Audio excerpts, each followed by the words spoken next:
When the boy sees that you've taken it, he starts to say something but stops and looks very embarrassed. Anything else of note? Junk. Alright, let's talk to him. I'm willing to help you, but first I want to know what the job is and what's in it for me. In it for you? What do you want? The street rat looks a little surprised. I thought I'd have to talk you into it. Simply, I want a cut of the job. If you're going after what I think you are, there should be enough to go around.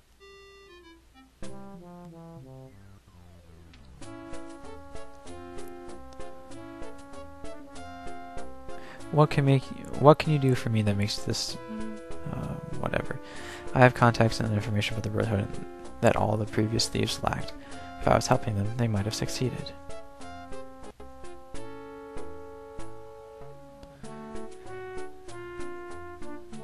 If you're so good, why don't you try and loot the tower? I'm not that good. I think you have a chance because you're a wizard. I figure your magic might give you an edge over the others. You know, alright. I'll help you, but you gotta tell me about this town. What do you need to know? I already know about the Brotherhood from reading that book. How do I get inside the tower? I don't know the method that the members use to get into the tower. I've examined the exterior and I haven't found any entrance. But I've thought about this. Only the members of the Brotherhood can get in, so the answer is to become a member of the Brotherhood. You make it sound so easy. You're new. Nobody knows you. You might be able to pull off something like this. As it happens, an assassin, a member of the Brotherhood, hangs out at the Devil's Workshop. His name is Hugh the Hand, and he's actively recruiting.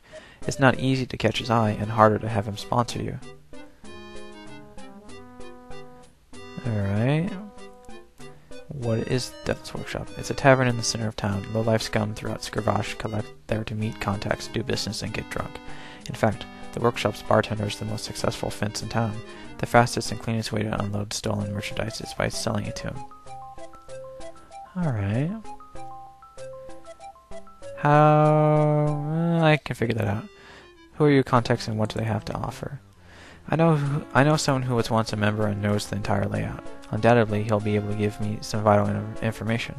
I also know a talented craftsman who can forge only specialized tools that you may need. Unfortunately, both of those people are going to ask for a lot of money, unless you've got a stash that I couldn't find.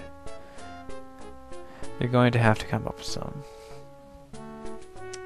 Alright, very well. In order to help you anymore, I'm going to need some upfront money. If you've got some, bring it here and I'll get to work on getting the information tools you need to get into the tower, blah blah blah.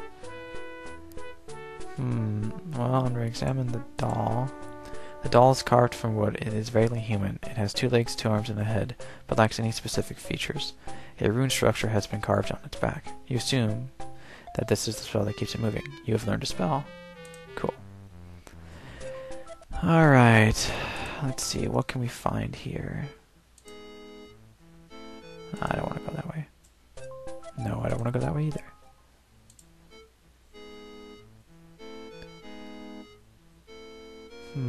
Oh, you know what?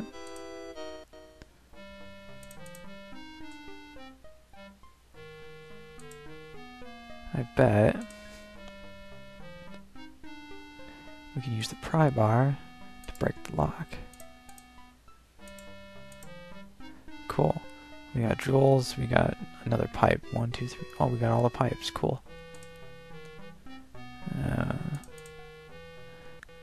Let's see what we can do in the tavern. The Devil's Workshop has a large, dirty common room populated by people you've never wanted. You never want to meet. Yes, how can I help you? I'm looking for some information. Information, that doesn't come cheaply. Do you have any money? No, I don't. Is that a problem? No, not at all. I certainly have no information to give you. Will there be anything else? Well, I do have some jewels. I'd be happy to take a look at it. Let me see. You plop the sack of jewels on the bar. The bartender's eyes grow as wide as saucers. These are dwarven relics. Where did you steal these? He calms himself and adds, they'd be worth more if there wasn't a glut of dwarven artifacts right now. He scans the room, as if challenging anyone to call him a liar. I'm a little short on funds right just now. This is all I can afford for them. He begins to stack coins onto the bar. As he does so, all eyes in the room are on you, including those of the dark figure in the corner, who has been studying the entire exchange. As you pocket the money, the dark figure motions you over. Well, that's a very impressive haul. Dwarven relics, eh? Even I would have had a tough time coming by something that rare. You must not be a very good thief, then. The figure frowns for a moment and then bursts into laughter. Very good, stranger. It just so happens that I'm one of the best. Let me introduce myself. My name is Hugh the Hand. I represent the Brotherhood, and I'm currently recruiting new members. I'm impressed by your style. Would you be interested in joining?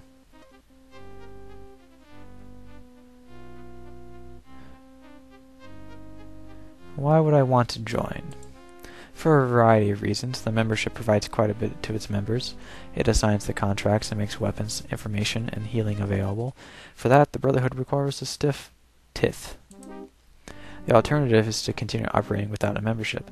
But now that you have drawn the Brotherhood's attention, we will make sure you don't encroach on our business. Unfortunately, anything you do will probably encroach on our business. Therefore, we will be forced to kill you. I hope that makes your choice clear. Yeah, of course. I'm interested. I mean, who wouldn't? Very good. Now you are still very unproven. The theft of dwarven artifacts was enough to draw my eye, but you're not blooded. I'm going to require a contract before I can apprentice you.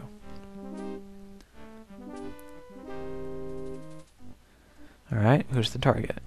There's a merchant who lives on the edge of town. He has angered the Brotherhood. He's overstepped his authority and must be eliminated in order to set an example for the rest of his kind. Do you understand? Where can I find him? His house is not hard to find. It is the most expensive house in town. Follow the road to the southeast. You'll come across it soon. What should I do after I finish the job? I will require proof that you have eliminated him. Since he said that he would die before being separated from his amulet, I believe that will suffice. When you have finished, bring the amulet here to me. That should be enough. Alright, I'm on the job. Very good. Remember, when you have finished, bring back his amulet. That will be proof enough of his death. He stares for a moment and adds, Please don't insult me by running away. It would be such a bother to track you down and kill you. Flashing an evil smile, he leans back into shadow. Okay. Well, now we got some money to pay the kid. Give the money to the street rat. With this money, I can get the items we need. Before you can say a word, the street rat grabs your pile of cash and runs out.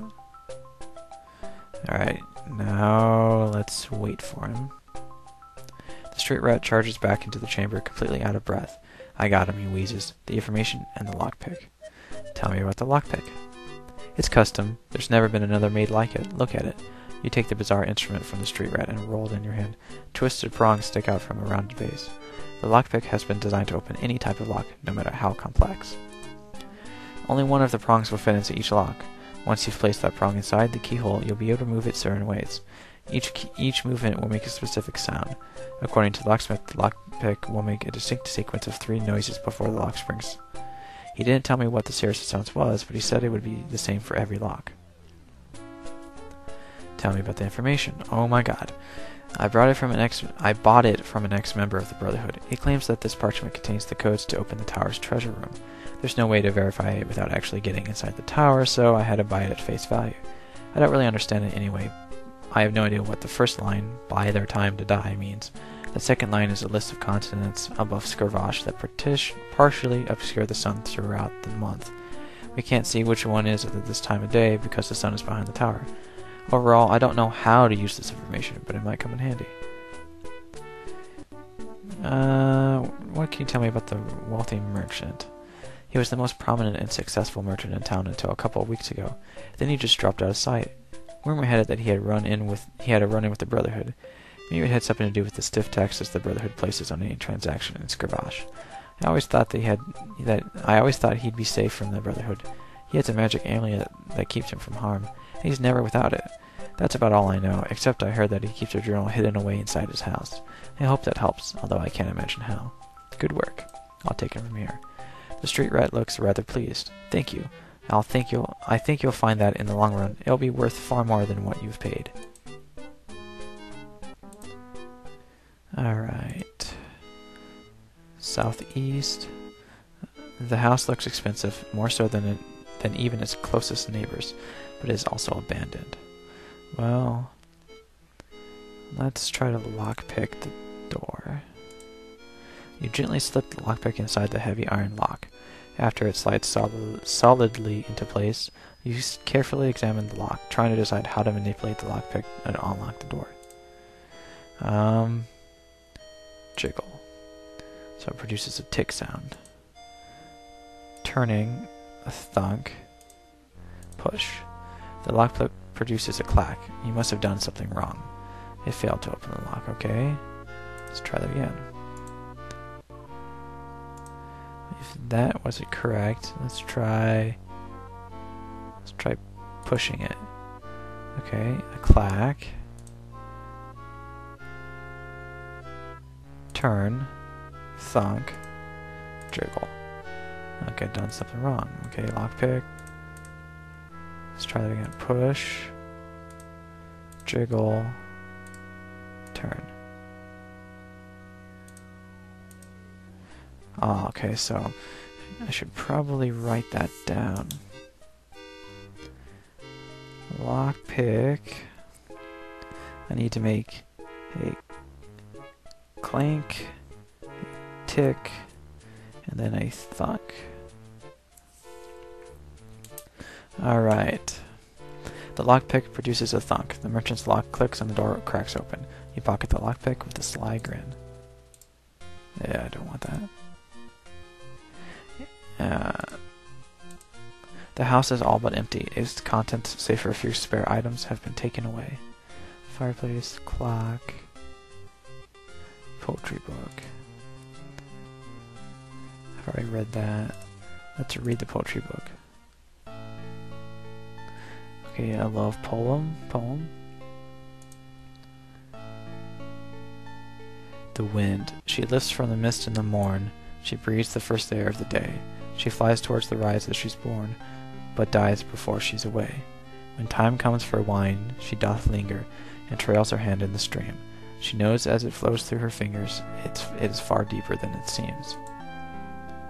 Beware of the rare time she toils, she wears down mountains in her path. The friends she depends on are loyal, but all else should fear her wrath. She sings of all things in chorus, the rustle of the leaves is her song. Betrayed by the shade of the forest, the time when dark falls sees her gone. Alright. Fireplace. The fireplace is made of irregular but expertly fitted stone. A full-length mural hangs above the broad mantel. Clock. It's strange that the clock was left here when all the other furnishings were taken. Closer examination reveals that the clock is bolted to the mantel. You also see that the only moving part is its one hand. It has no winding key, no gears or wheels, and therefore, as far as you can tell, no way to keep time. Alright. The object here is select the correct sequence of settings on the clock. When you select a setting, the hand on the clock will move to the corresponding tick mark on the clock face. You can select a setting by clicking on the area immediately clockwise of the tick mark on the clock face or on the corresponding tick mark itself. Alright, so, well, let's see, we have morn. Then it says something about whiner time. And then toil time. Okay, let's try that again. How about Miss the morn, whiner time, toil time.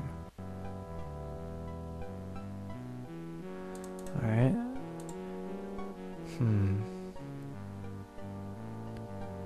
Whiner time, toil time, dark time. There we go.